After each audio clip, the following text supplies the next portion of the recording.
ഹരേ കൃഷ്ണ. സർവം ശ്രീ രാധാകൃഷ്ണാർപ്പണമസ്തു.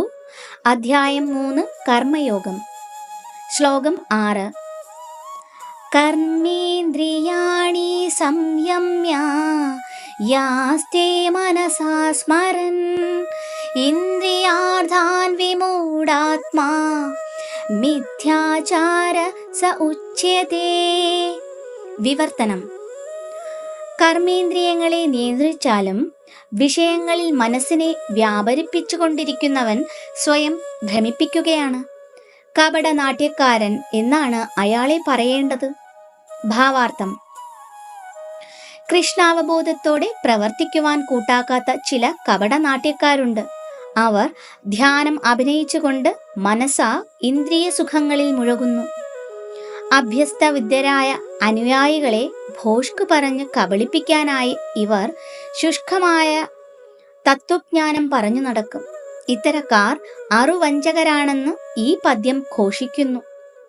സാമൂഹ്യ മര്യാദയനുസരിച്ച് ആർക്കും ഇന്ദ്രിയ സുഖാനുഭവം ആവാം.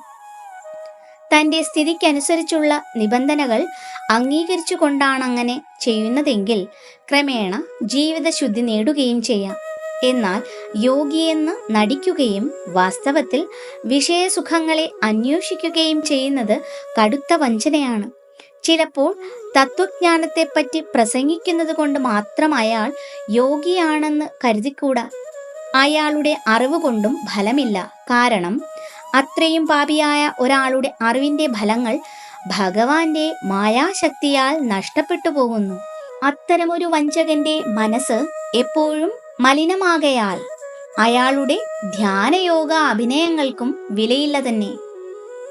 ശ്ലോകം 7.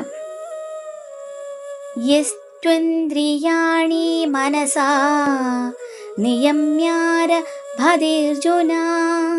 കർമ്മേന്ദ്രിയൈ കർമ്മയോഗ മസക്ത സ വിശിഷ്യതേ. വിവർത്തനം: മറ്റൊരു തരത്തിൽ പറഞ്ഞാൽ ആത്മാർത്ഥതയുള്ള ഒരാൾ പ്രവർത്തന നിരതമായ ഇന്ദ്രിയങ്ങളെ മനസ്സിനാൽ നിയന്ത്രിക്കാൻ ശ്രമിച്ചുകൊണ്ട് ആസക്തി കൂടാതെ കൃഷ്ണാവബോധപരമായ കർമ്മങ്ങളിൽ ഏർപ്പെടുകയാണെങ്കിൽ അയാളാണ് അത്യുത്തമൻ.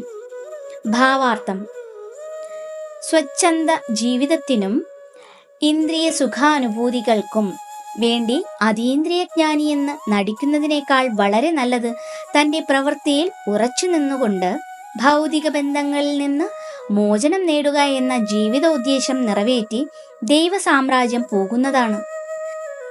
പ്രധാന സ്വാർത്ഥഗതി വിഷ്ണുവിനെ പ്രാപിക്കലാണ്. ഈ ജീവിത ലക്ഷ്യപ്രാപ്തിക്ക് സഹായകമാണ് വർണ്ണാശ്രമ വ്യവസ്ഥ. കൃഷ്ണാവബോധപരമായ സേവനകർമ്മം കൊണ്ട് ഗൃഹസ്ഥനും ഈ പരമപദം പ്രാപിക്കാം. ഒരാൾക്ക് ആത്മസാക്ഷാത്കാരത്തിനു വേണ്ടി ശാസ്ത്രാനുസൃതമായ നിയന്ത്രിത ജീവിതം നയിക്കുകയും അങ്ങനെ അനാസക്തനായി പ്രവർത്തിച്ചുകൊണ്ട് പുരോഗമിക്കുകയുമാകാം. ഈ പദ്ധതി അനുസരിക്കുന്ന ആത്മാർത്ഥതയുള്ള വ്യക്തിയാണ് പൊള്ളയായ ആത്മീയവാദം കൊണ്ട് നിഷ്കളങ്കരായ പൊതുജനങ്ങളെ കബളിപ്പിക്കുന്നവനേക്കാൾ ഭേദപ്പെട്ടവൻ.